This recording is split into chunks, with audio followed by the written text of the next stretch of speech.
தப்பு பண்ணது அவங்களோட பாவ புண்ணியத்தை சரி பண்றதுக்கு வேண்ட கோயிலுகளா போய் அவங்க வேண்டலாம். ஐயோ இப்படி ஒரு பாவம் செஞ்சு விட்டோமே, எந்த சாமியாவது கண்ணை திறந்து நம்மளை காப்பாத்தாதான்னு அவங்க வேண்ட கோயிலுகளா போய் கும்பிடலாம். நம்மதுக்கு கோயிலுகளா ப்ளீஸ் இந்த வீடியோவை சப்ஸ்கிரைப் பண்ணிட்டு லைக் பண்ணிட்டு பாருங்க. நம்ம பக்கம் தானே இருக்கு. ஐயோ இவர்கிட்ட இன்னைக்கு பேசின மாதிரி தான். கோமதி வக்கீல்கிட்ட நான் எல்லா விஷயத்தையும் பேசிட்டேன். இன்னும் 2 நல்ல கேஸ் கோர்ட்டுக்கு வந்துடும். நீங்க ஒண்ணுமே கவலைப்படாதீங்க. நடந்த விஷயத்த மட்டும் கோர்ட்ல சொன்னா போதும்னு சொல்லிருக்காரு. என்ன பாருச்சு, கோர்ட்டுக்கு போயிட்டு வந்துடலாம்ல.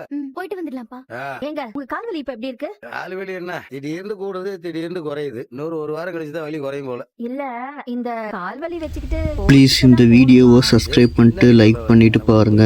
இல்ல கால் வலியோட கோர்ட்டுக்கெல்லாம் போகணுமா? இவளா விடுப்பா. வேணாப்பா அப்பா உட்காருங்கப்பா. என்ன பேசுறாவ, என்ன பேசுறன்னு புரிஞ்சுதான் பேசுற நீ. நம்ம கோர்ட்டு போலன்னு வச்சுக்க, அவங்க பக்கம் ஜாதகமா தீர்ப்பாய் போயிடும். ஏண்டி ஒருவேளை அதே அவன் என்னமோ அதுக்காகத்தான் என்னைய அரிசி கோர்ட்டு போகணும்னு சொல்றியா? ஐயோ அதெல்லாம் அப்படிலாம் எதுவுமே இல்லங்க. அப்படிலாம் எதுவுமே இல்ல. அப்புறம் என்ன? இல்ல அது உங்களுக்கு உடம்புக்கு முடியல, கால் வலி வர, அதான் கஷ்டப்படுத்த வேண்டாம் தான். ப்ளீஸ் இந்த வீடியோவை சப்ஸ்கிரைப் பண்ணிட்டு லைக் பண்ணிட்டு பாருங்க. நான் அரிசியா கோர்ட்டு கூட்டு போயிட்டு வரேன் நீ சொல்லணும். அப்படி சொல்லி இருந்தா நீ நல்லவ. நான் எப்படிங்க அப்படி? உன்னாலையும் முடியல, வீட்டுல வேற யாராவது கூட்டு போட்டு.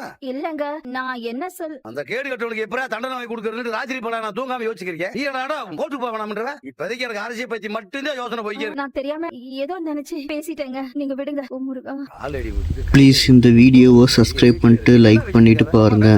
யாராவது மூட்டை பூச்சி பயந்துகிட்டு வீட்டை காலி வேண்டி போவாங்களா? விடுங்க.